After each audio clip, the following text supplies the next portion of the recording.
నా నామమును ఉచ్చరించుట వలన నేను వారిని ఆశీర్వదించెదను. సంఖ్యాకాండము 6వ అధ్యాయము 26వ వచనము.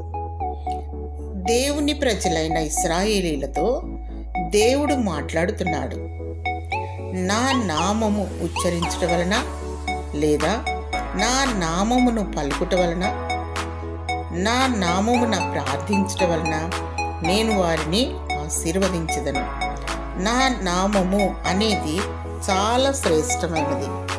పాత నిబంధన కాలంలో యెహోవా అను నామము ఉచ్చరించటం వలన దేవుడు వారిని ఆశీర్వదిస్తాడని దేవుని వాక్యం సెలవిస్తుంది.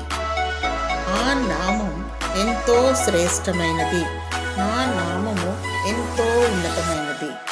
నా నామమునకు చెందవలసిన ఘనతను, మహిమను వేరొకరికి పోనిచ్చువాడను కాదు అంటున్నారు ప్రభువైన యేసుక్రీస్తు వారు.